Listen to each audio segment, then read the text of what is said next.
Hello everyone, welcome back to the workshop. So, in another video I showed you all how to forge to spec, or how to practice to forge to specific measurements.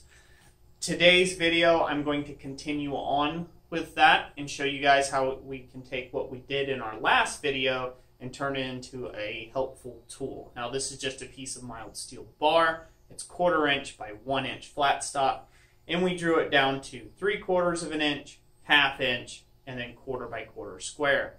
So what we're going to be working on today is turning this into a gauge. A gauge is a very handy deal, so this way, well, it's just kind of like a cheat. It's kind of a cheat. Kind of know where you're roughly at.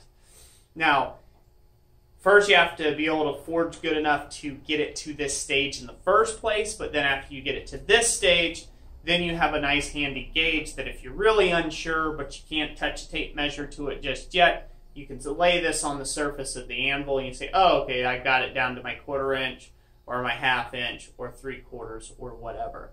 So I have multiple of these type gauges around for just various different jobs and templates and things just to help me out. So today we're going to go ahead and forge on the handle section here. We're going to forge the handle, put a hole in it, and then we are going to stamp these so this way we know what they are in the future. So, thanks for watching.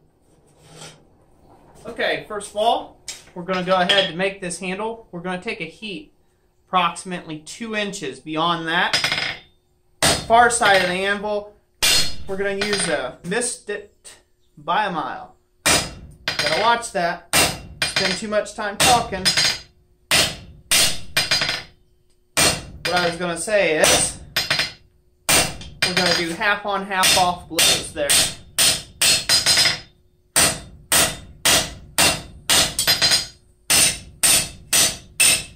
So the reason why we want to come back approximately 2 inches, or just 1.5 inches or something like that, is if you were to hit up real close to this, you have a chance of squatting this down. We still want a 1 inch measurement here.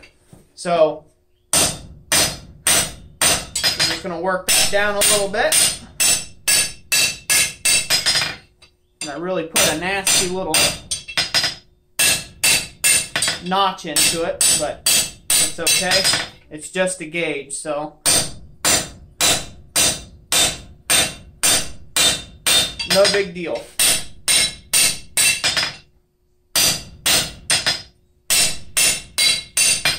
Okay. Okay. We're going to continue on forging here. Right up to that shoulder. That all cleaned up. Now, push that down.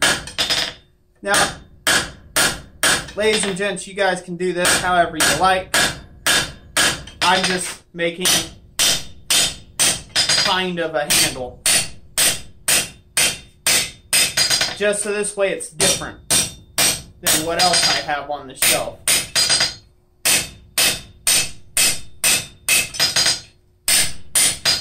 I find it's best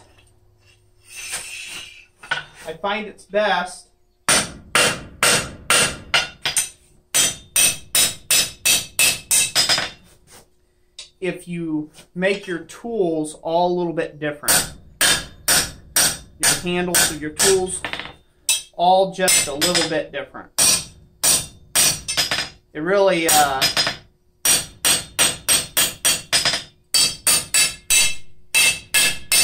helps with identifying the tool later on.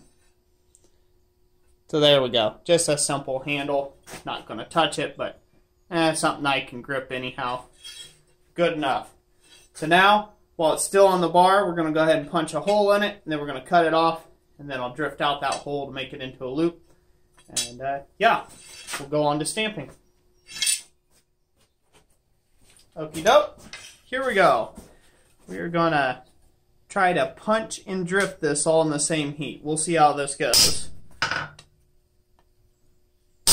Now this is a technique that you can do if you've got tooling that's appropriate for this.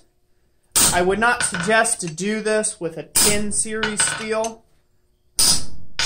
This here happens to be an H13 punch, so it's air hardening, so it is okay to try to do all this in one go if you can, which I'm not going to get there anyhow because it's cold. So anyways, well, we got the punch, doesn't matter, but I'm going to use the punch as my drift, so this will still illustrate that. If I could have brought that out a lot hotter, I could have just drove this all the way through to drift that out as I went. But for demonstration purposes, that would have made the material way too hot for you to view, because I like to work my material at a near welding heat when I'm doing these. It would have been too hot for you to see anything that was going on. But there's the hole that's punched. I'm just going to drift it out a little bit now, and we'll move along. Okay, everyone, here we go. Let's drift this thing.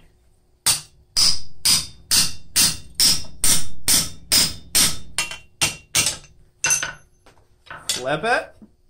Don't worry about this being bent up. It's going to draw back down as soon as you start hammering from the back side. And that's about as far as I'll take it in a heat, so that's good enough. That still looks quite bright on camera, but it's actually not. So that's as far as I'll go in that heat. I'll take it one more heat and drift it a little further. And that should be it. Alrighty. A little more drifting. Do this from the back side again, because I got a little bit of cupping from the front.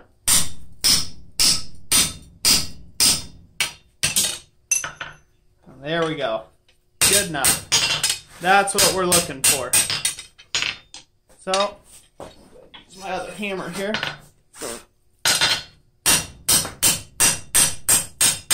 Adjust that up a little bit. Pop that scale loose.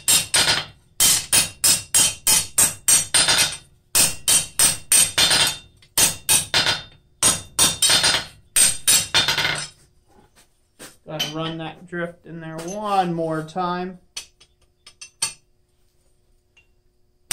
Just because we can. Just because we want it to look a little more round. There we go.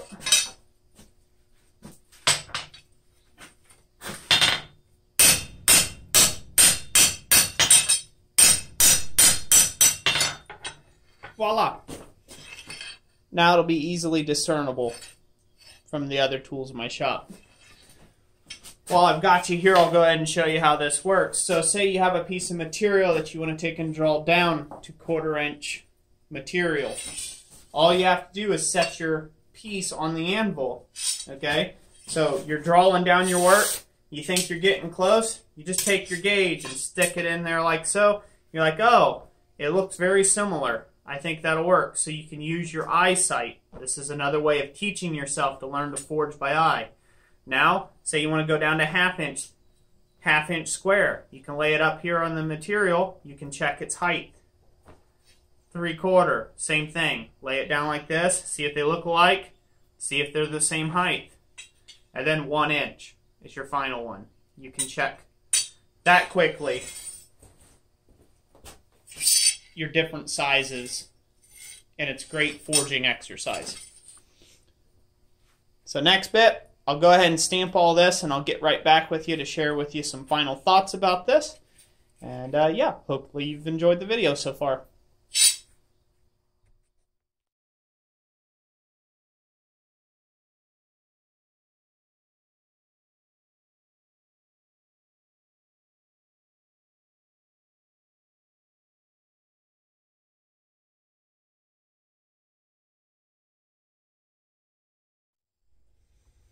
Okay, everybody, here we are. Here's the finished product.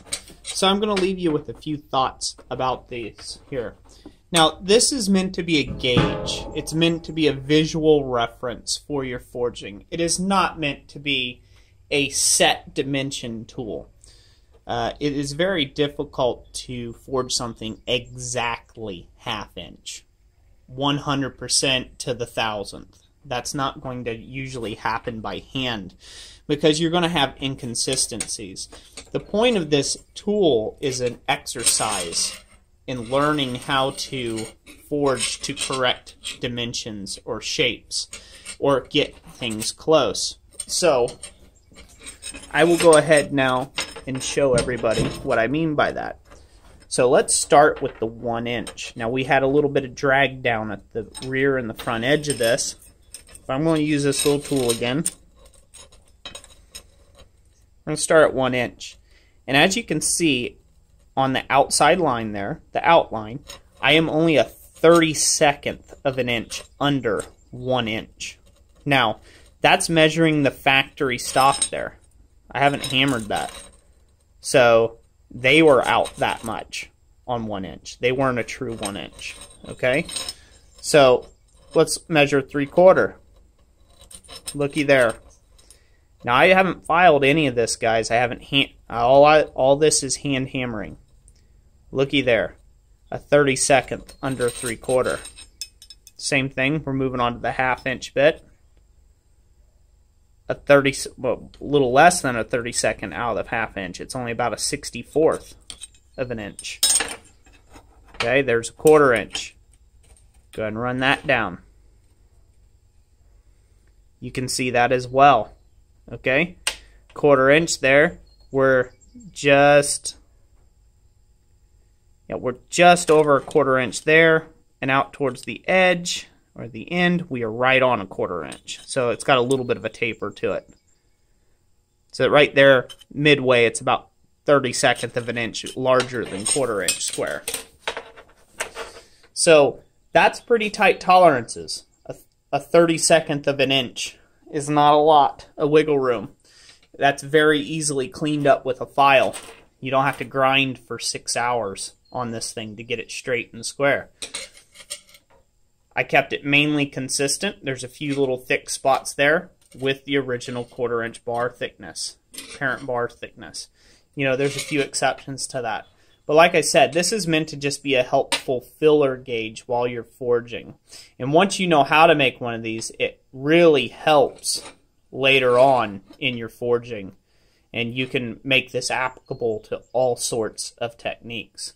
So I know it's really fun out there, guys, to take and just tackle projects and make projects. You know, make your knives, make your scrolls, make your leaves, make your things like that. And it's always fun to have something out of the deal. And that's why I put this in a tool format. But I would suggest to you to even practice this, even if it's not in a tool-like format. It just will greatly help and improve your smithing abilities. So that's it for today on this video, but before I go, I'm going to let you all know, if you haven't subscribed yet to my newsletter, I put out a monthly newsletter on my blacksmithpdfs.com page. And, you know, if you guys want to take and go over there or click the link, I'll put the link to that in the description. If you want to sign up for that newsletter, I'm going to be giving this away to one lucky recipient over there. At that page.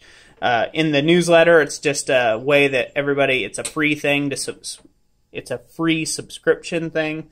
If you subscribe, then every time I kind of just release and let everybody know what I'm doing in the shop, there's stuff that I don't post to YouTube that's there, which is just, you know, some pictures and gallery pictures of my work and things like that.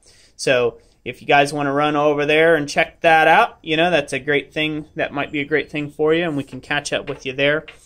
And, yeah. So hopefully you enjoyed this video. And if you want to be entered in the drawing to win this thing, it'll be next month that I'll release the newsletter that has this in it here.